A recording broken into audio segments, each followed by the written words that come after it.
मेरे प्यारे बच्चों को मेरा प्यारा सा नमस्कार। देखिए आज हम पढ़ेंगे अध्याय 2। ध्यान देना, अध्याय 2 दो चरों का रैखिक समीकरण। एकदम ध्यान से देखना। और ये जो अध्याय है बहुत खास है। अब खास क्यों है इसलिए बता दूं, क्योंकि इस चैप्टर से ध्यान से देखना, इस चैप्टर से 6 अंक का प्रश्न आता है। कितने अंक का प्रश्न आता है? 6 अंक का प्रश्न आता है। इसलिए आपको क्या करना है, इस चैप्टर को बहुत ही ध्यानपूर्वक क्या करना है, वीडियो को देखना और समझना है। तो आइए समझते हैं, पहले इस टॉपिक को समझ लेते हैं। जैसे कि इसमें लिखा है दो चरों का रैखिक समीकरण। अब इसका मतलब समझते हैं होता क्या है। तो देखो दो मतलब समझ गए, 2 अंक मतलब 2 आना चाहिए, 2 हो गया, जैसे कि 1 2 होता है। चर मतलब क्या? अंग्रेजी वर्णमाला का अक्षर। हमेशा बताता हूँ, चर राशि याद रखना, अंग्रेजी वर्णमाला का अक्षर A B C D X Y Z। तो 2 चर बोला है, याद रखना। तो 2 चर बोला है तो इसमें X Y अगर 2 लेना और 2 लेना है तो जैसे कि X व Y हो गया, और लेना है Y व Z ले सकते हो, और लेना है A व B ले सकते हो। मतलब 2 चर ही रहेगा हमेशा, उससे ज्यादा चर नहीं रहेगा। 2 चर रहेगा, X Y Y Z A B B C C D। इस प्रकार इसको याद रखना। रैखिक, इसको समझते हैं। रैखिक मतलब होता है घात 1। क्या होता है? रैखिक मतलब घात 1। इसको याद रखना। तो हमेशा याद रखना x और y में घात 1 ही रहेगा, इसमें घात 2 घात 3 इस टाइप का नहीं आएगा। और समीकरण मतलब तो समझते हो, बराबर का निशान होना चाहिए। तो देखो यहाँ से, तो इस प्रकार इसमें समीकरण हमको कैसा मिलेगा? अधिकतर समीकरण यहाँ समीकरण ऐसे मिलेगा, मान लो x + y = 0 हो गया। तो देखो ये 2 चर है, x और y 2 चर हो गया, दोनों भी यहाँ कुछ नहीं मतलब घात 1 है। कभी भी इसमें तुम्हें इस चैप्टर में x की घात 2 + y की घात 2 इस प्रकार का नहीं मिलेगा, या फिर a का घात 2 + b = 0 इस प्रकार भी नहीं मिलेगा। मतलब एक घात से ज्यादा होगा ही, घात 1 ही रहेगा। इस बात को आपको याद रखना है। क्लियर है? तो इसमें समीकरण मैक्सिमम इसी प्रकार मिल जाएगा आपको, x + 2y = 10, x - y - 2 = 0। इस प्रकार आपको समीकरण इसमें मिलेगा। 3x + 5y = -6 इस प्रकार आपको मिल जाएगा। तो ध्यान देना, 2 चर है, x और y है, सामने की संख्या से मतलब नहीं है। x और y है तो 2 चर होना चाहिए, a और b 2 चर होना चाहिए। और इस घात पे ध्यान देना है, घात कितना होना चाहिए? 1 घात होना चाहिए। समीकरण इतना समझ गए, 2 चरों का रैखिक समीकरण। इस चैप्टर में स्पेशली आपको ध्यान देना है, घात 2 घात 3 आपको कहीं पर भी नहीं मिलेगा। क्लियर है? आगे समझते हैं जो 2 चर वाला रैखिक समीकरण है। तो इसमें याद रखना, जैसे कि ये 2 समीकरण है, मान लीजिए x + 2y = 10, मान लीजिए x - y = लिखा है 5। ये समीकरण 1 हो गया, ये समीकरण 2 हो गया। ध्यान देना। तो इस चैप्टर में हमको सवाल सॉल्व करना है। 2 समीकरण रहेगा, उस 2 समीकरण को हम सॉल्व कैसे करें? कहने का मतलब x और y का मान कैसे निकालेंगे? अभी तो x और y का मान नहीं निकला है, तो इसमें x और y का मान निकालेंगे कैसे? तो ध्यान देना, इस x और y का मान निकालने के लिए 3 प्रकार की विधि होती है, उसको आगे हम सॉल्व करेंगे। तो देखो इसके विधि को पढ़ते हैं।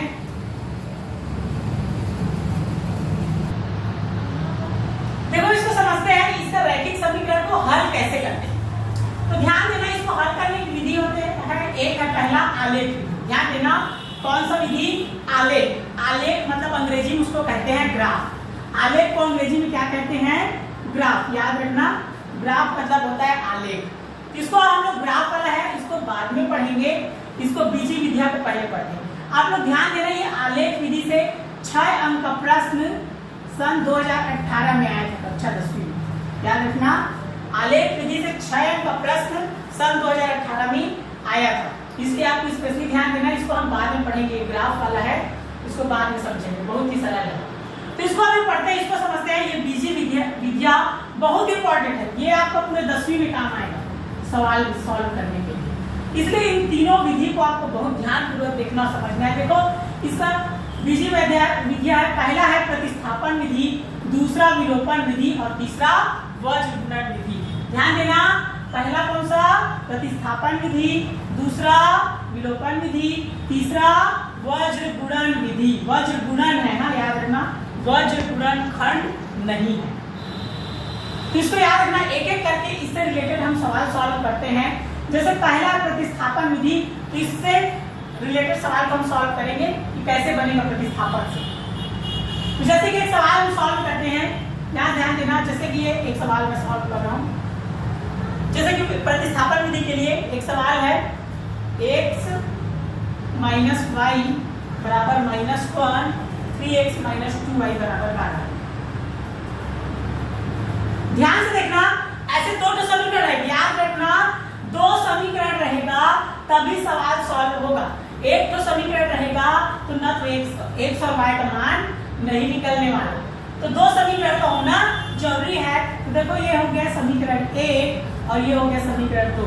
ध्यान से देखना, इसी सवाल को याद रखना, प्रतिस्थापन विधि से बनाओगे तो भी x y का मान जो आएगा, विलोपन विधि से बनाओगे, वज्र गुणन विधि से बनाओगे, तीनों विधि से बनाओगे तो तीनों में x और y का मान एक जैसे ही आएगा। लेकिन हमको तीनों नियम को समझ में आना चाहिए कि वो बनता कैसे। तो पहला नियम से हम बनाएंगे प्रतिस्थापन विधि से, याद रखना। तो प्रतिस्थापन मतलब होता है एक स्थान से दूसरे स्थान पर उसको पक्षांतर कर देना या दूसरे स्थान पर चले जाना, प्रतिस्थापित हो जाना। तो देखते हैं यहाँ से, यहाँ लेना, जैसे ये समीकरण 1 से लेना, ध्यान से देखना, समीकरण ध्यान से देखो, 1 से ये है, चाहे x का मान निकालो चाहे y का मान निकालो, एक तो का मान निकालना है। जैसे मैं निकाल रहा हूँ x लिखना बराबर, ये -1 अपने जगह में है, y को पक्षांतर कर देना, मतलब ये अपने घर से पड़ोसी के घर में चला गया। ध्यान देना, x वैसा ही है, ये -1 अपने जगह पर है, y क्या है, अपने घर से पड़ोसी घर में चला जाएगा, तो माइनस उल्टा क्या हो जाएगा, प्लस। ध्यान देना, x अपनी जगह में है, -1 भी अपनी जगह में है, माइनस उल्टा क्या हो गया, +5। तो ये x का मान निकलेगा। एक तो समीकरण से x का मान निकालना है और उसको दूसरे समीकरण में रखना है। ध्यान से देखो, ये हो गया x बराबर -1 + y, समीकरण 2 में रखने पर, ध्यान से लिखना, समीकरण 2 में रखने पर। ध्यानपूर्वक देखिए, बहुत आसानी समझ में आएगा और बहुत ही इंपॉर्टेंट है। तो देखो इसको हम समीकरण 2 में रखेंगे। समीकरण 2 क्या लिखा है, देखो 3x माइनस 2y बराबर 12। पहले समीकरण 2 को वैसे मैं लिख दिया।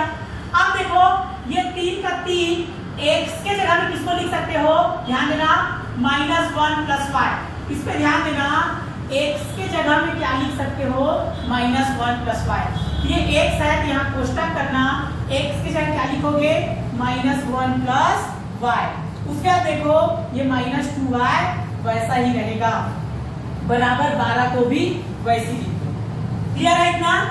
अब देखो इस कोष्टक में क्या होता है, गुणा, तो 3 का इसमें गुणा करना है दोनों में, तो 3 × 3, सामने में क्या आ जाएगा, माइनस। अब 3 और y का गुणा होगा क्या हो जाएगा, 3y, इसके सामने में क्या है, प्लस। फिर से देखो ये -2y को वैसे ही उतार देना, बराबर क्या हो गया, 12। अब पक्षांतर के नियम याद रखना, y का एक साथ रहेगा संख्या एक साथ, ये 3y - 2y बराबर 12। -3 को इधर ले आना, ध्यान देना, चिन्हों पर विशेष ध्यान देना, माइनस उल्टा क्या हो जाएगा, +3। अब देखो ये 3y ये 2y, ये प्लस ये माइनस, असमान चिन्ह घटता है, तो 3 में से 2 गया, 1y, लेकिन 1 को लिखते नहीं है। 3 बड़ा की 2, 3, तो 3 के सामने प्लस है, इसलिए क्या लिखेंगे, प्लस, लेकिन प्लस को भी लिखते नहीं है। अभी 12 और 3 क्या हो जाएगा, जुड़ जाएगा, तो 12 और 3 कितना आ गया, 15। ये y का मान निकल गया। ध्यान देना, किसका मान निकालना है, x और y का ही मान निकालना है। अब जो y का मान निकला, इस y के मान को याद रखना, किसमें रख देना, इसमें रख देना। ये जो यहाँ लिखे थे x बराबर करके, तो यहाँ पर इस पे क्या लिखोगे, इसलिए x बराबर यहाँ लिखा है ना -1 + y, यहाँ पर लिखा है x बराबर -1 + y, यहाँ पर रख देना, यहाँ रखोगे तो भी ठीक है। देखो इसमें रखते हैं, तो x बराबर हो जाएगा -1, y का मान कितना आया था, 15, तो y का मान 15, यहाँ पर y के नीचे क्या लिख देना, 15 वहां से लिख देना, इससे समीकरण यहां से लिख देना, चूंकि y बराबर क्या हो गया 15, ये हो गया x बराबर, देखो ये प्लस और माइनस असमान चिन्ह घटता है तो 15 में से एक गया 14 और बड़ी संख्या का चिन्ह लगता है तो 15 बड़ा किए 15, तो 15 के सामने क्या है प्लस, चिन्हों पर विशेष ध्यान देना है, घटाते समय प्लस आएगा कि माइनस, तो बड़ा संख्या को देख लेना, जो बड़ा संख्या है उसी के सामने का चिन्ह लगाना है, तो यहाँ प्लस को लिखते नहीं है, तो ये देखो इस प्रकार x और y का मान निकल गया, तो अतः लिख देना कितना आ गया x बराबर 14 और y बराबर 15, ये आपका क्या हो गया आंसर। बहुत ही आसान है, उम्मीद है आपको बहुत अच्छे से समझ में आया होगा।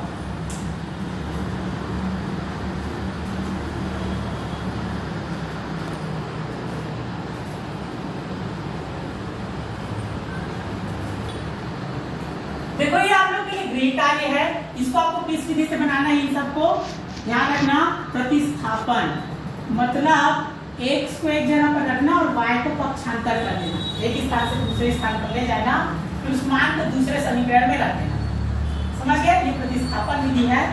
इससे क्या करना है आपको बना करके सवाल को सॉल्व करके क्या करना है, व्हाट्सएप नंबर पर भेजना है। धन्यवाद।